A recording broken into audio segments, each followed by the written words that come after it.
এ পড়শিয়া, এই টনি, আমি তো আর পারলাম না রে চুপ থাকতে। আমি আর পারলাম না, আমি আর পারলাম না। এখন থেকে সবসময় ওয়েস্টার্নের সাথে আমি ক্লিপ করবো, ঠিক করেছি, কিন্তু দুঃখের বিষয়ে বাসায় কোনো ক্লিপ নাই, থাকলে ক্লিপ দিয়ে এই ভিডিওটা করতাম। তো এই যে মাসাল আপা, মাসাল, আপনার এই মাসাল যে একটু মানে এ বেডির মাসাল শুনতে শুনতে আমি আসলে মাসালের আসল উচ্চারণটাই ভুলে গেছি। টাকা, এই যে জিমে গিয়ে যারা মাসাল তৈরি করতেছে না, সেটা মাসাল আলাদা জিনিস আর চর্বি আলাদা জিনিস আপা। হ্যাঁ, চর্বি এক জিনিস, মাসাল আর এক জিনিস। চর্বি হলো ফ্যাট, ওকে, সেটা ঝরাতে যায় মানুষ, সেটা ঝরিয়ে তারপর যে সলিড জিনিসটা থাকে ওটাই হলো মাসাল, আপনি যেভাবে বলছেন। তো মাসাল কোনটা চর্বি কোনটা এটা একটা 5 বছরের বাচ্চাও জানে, ওকে।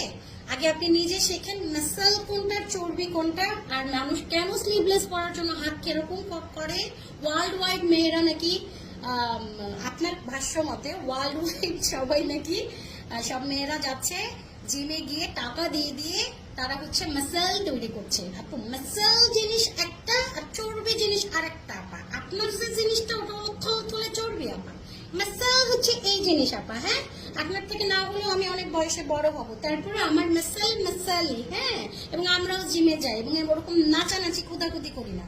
আর এটা মোটেও বডি শেমিং করলাম না, আপনাকে মাসাল আর হচ্ছে চর্বির বিষয়টা বুঝালাম আর কি। হ্যাঁ, যদি বুঝতে পারেন তো। তো আপনার যদি পেজের রিচ কমেই যায়, বুস্ট করান, অনেক কিছু আছে, কষ্ট করেন, তাই না? 2 দিন পর পর আমার বান্ধবীরই কেন নাড়তে হবে আপনার? একটু বলেন তো, বলতে পারবেন? বলতে তো পারবেন না। তো এইটা হচ্ছে কি মাসাল, আর আপনার গুলো কিন্তু চর্বি, বুঝে নিয়েন। মাসাল আর চর্বির পার্থক্যটাকে বুঝেন, তারপর মানুষকে স্টাইল শেখাতে আসেন, তারপর মানুষকে মেকআপ সেন্স শেখাতে আসেন। আপনি তো নিজেই জানেন না কোনটা মাসাল আর কোনটা চর্বি, ওকে। এরপর থেকে সাবধানে থাকবেন, এরপর থেকে সাবধানে থাকবেন এবং সাবধানে কথাবার্তা বলবেন আপা। হ্যাঁ, পেজের রিচ কমে গেলে বলবেন, আপনি একটা ফোন করবেন, আমাকে করতে পারেন, আমার ফোন নাম্বার নিয়ে রাখতে পারেন, যে মিলি আপা আপনার বান্ধবী তনি আপাকে একটু বলেন আমাকে নিয়ে একটু খোঁচাক, যদিও আপনাকে নিয়ে তার খোঁচানোর মতো কোনো টাইম নাই। হ্যাঁ, তারপরে আপনাকে একটা অপশন দিয়ে রাখলাম, যে তাও এরকম মানুষের কাছে, জাতির কাছে হাস্য করবেন না, ওকে।